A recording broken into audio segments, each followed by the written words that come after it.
Hello, welcome to Andrew's Angling. Back in January, I had a short afternoon session on the River Rhymney trotting for grayling. Grayling are one of my favourite fish. They're always obliging in the winter if you can find them. So let's see how I got on.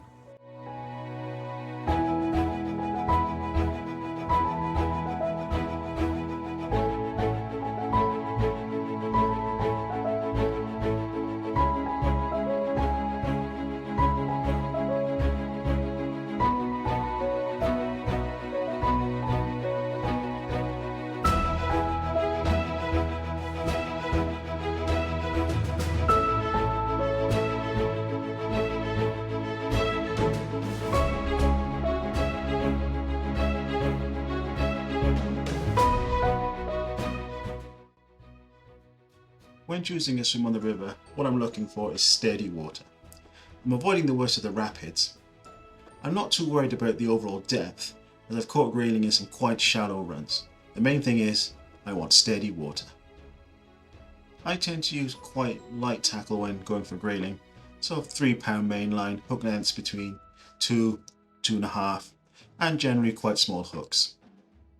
I favour stick floats that have a dome tip, as these tend to be a bit easier to see when you're trotting down the river, particularly if the water's a bit choppy. In shallow waters I tend to use a shirt button pattern for the shotting, where I spread the shots out along the line, rather than fishing in a bulk. If the river was a bit deeper, then I'd probably favour a bulk pattern.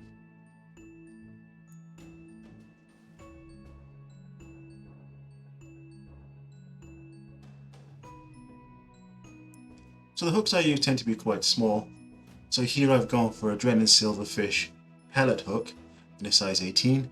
That's a nice hook that has quite a nice wide gape, ideal for single maggots, double maggots, or indeed one of my favourites, and that is worms.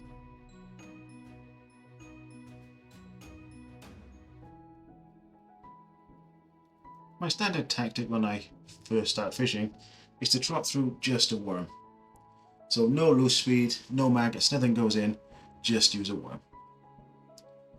The thinking here is that we know that the larger grayling in the shoal will often compete with the smaller fish, indeed bully them out the way, for food items that are drifting down the river. So one tactic that's worked for me quite well is to simply trot a worm through, nothing else with it, just a worm, maybe 6 times, and if there's a bigger grayling down in there and they're in the mood, you can catch them quite fast.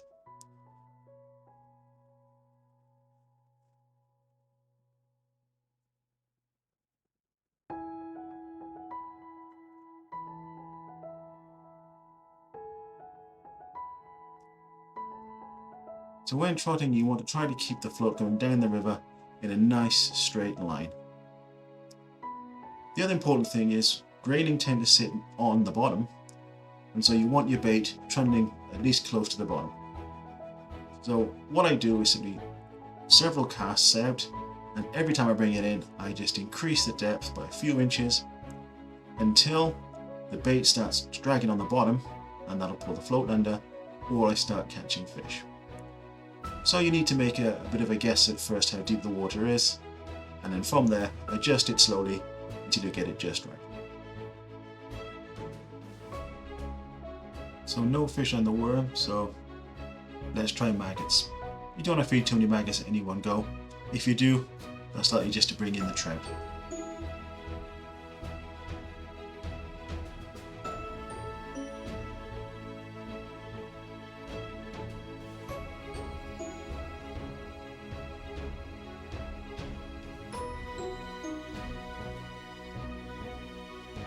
So no fish in that first swim, so let's move upstream, see if we can do any better.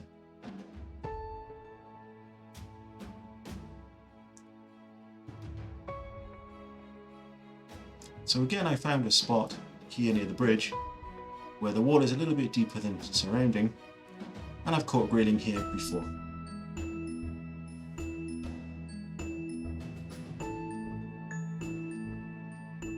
So there's 2 areas I concentrate on here. One is close in, so there's a nice bit of gravel around just maybe a rod length out, and I've caught a few fish there in the past. And the other hot spot is right over the far side in some slightly deeper, slacker water. So again, approaching it first of all just with a worm, and we got a bite almost straight away.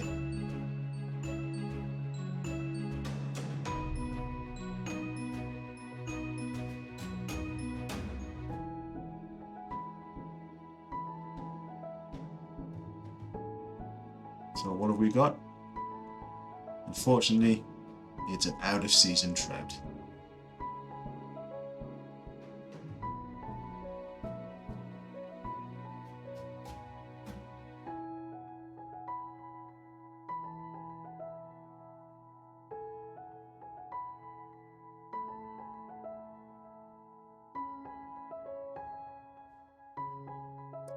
It can be almost impossible to avoid trout when grayling fishing. Their habitats do overlap.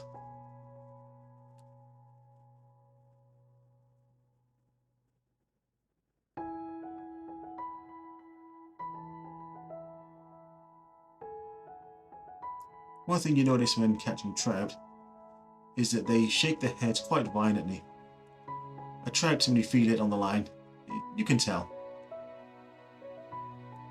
And since I'm using quite light tackle, so I say a 3-pound line, and the hook length's here at 2.5, and there's quite a bit of current here, gotta take your time a little bit, even with these trout.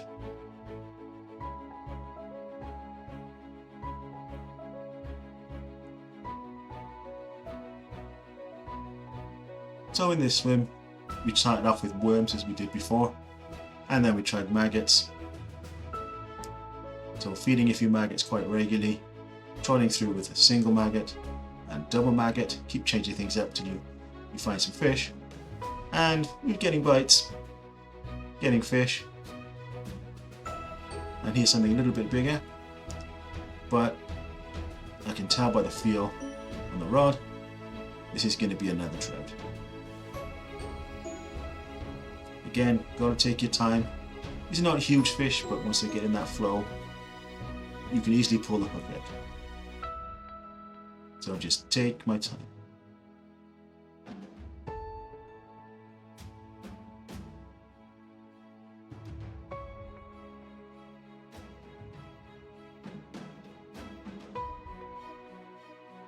So I'm just trying to pull the fish out of that main flow into the slacker, steadier water close in, where I can proceed to net it. Again, don't want to rush, small hook.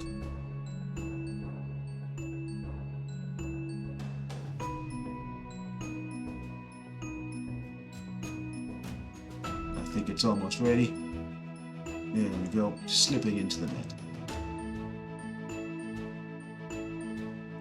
And yes, it was another out of season trout. So the advantage with barbless hooks is they come out of the fish very, very easily. I don't find that you lose many fish on the fight, but unhooking them is just so much easier, so much quicker.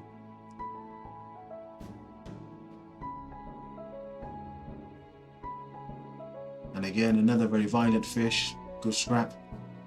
I can tell straight away this is another trout.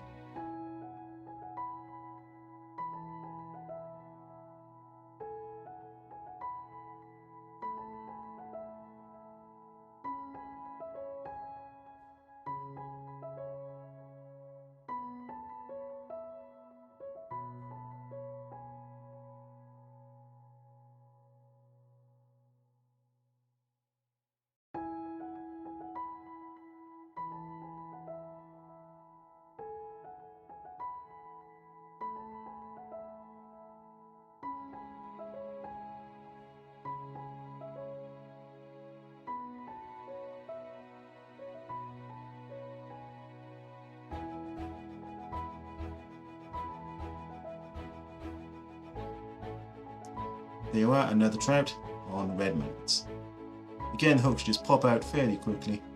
There you are. I'm a big fan of barbless hooks.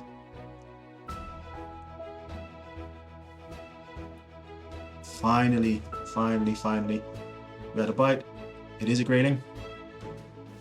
It's what we was after. But there you go. Target fish. Not really the size we're after, but it's the right fish.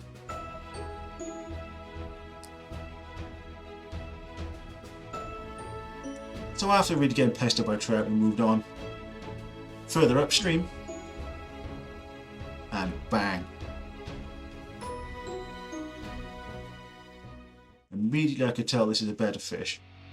More than that, I could tell it was a grayling. But the way grayling fight is very different to trout.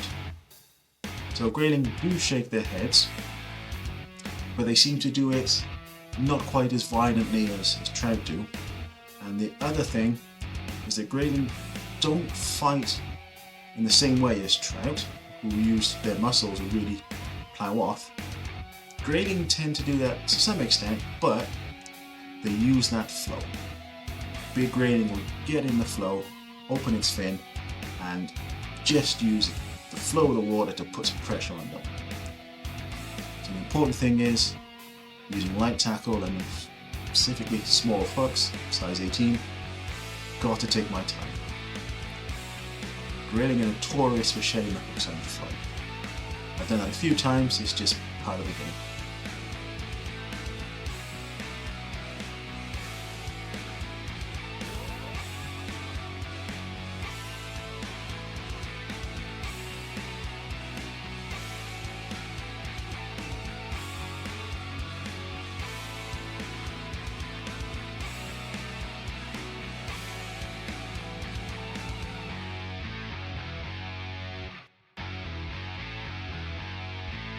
So the first attempt to net it was bring it upstream and net it that way, try and pull it through the flow, but the flow there is too strong. I can't really put pressure on the fish, and the landing net's getting pulled downstream too much. It's just not the right way to land it in this particular swim.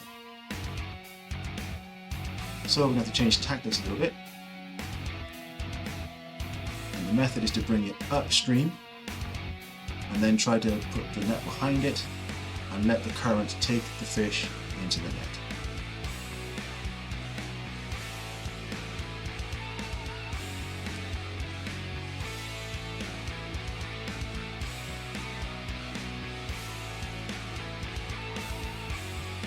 So again, slowly taking my time. It's a small hook, I don't want it to pop out.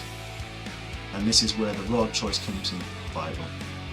I'm using a classic old style float fishing rod. So it's got a very nice action to it. You can take all the lunges and all the head shaking of the fish. So I'm not using something like a carp waggler that's just too stiff. It's not going to be any good for these small hooks and light hook lengths. So there you are, pull the fish up, net behind it, and there we go.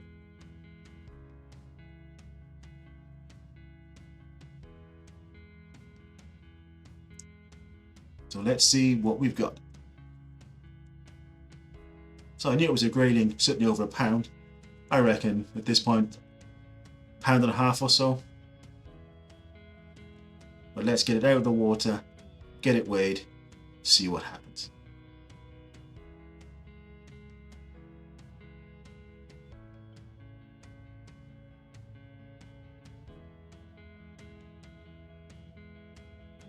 That was slightly bigger than I was expecting. Just shy of 2 pounds.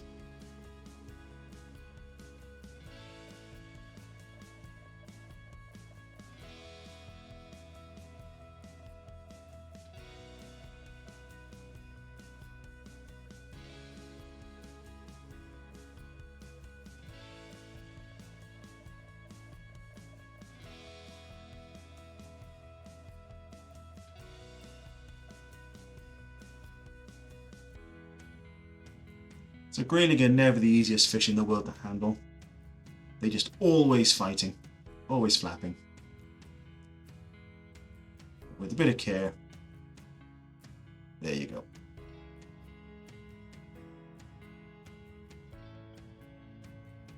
So let's get it back to the water. So it's important with grayling, particularly these larger ones, that you rest them well in the net.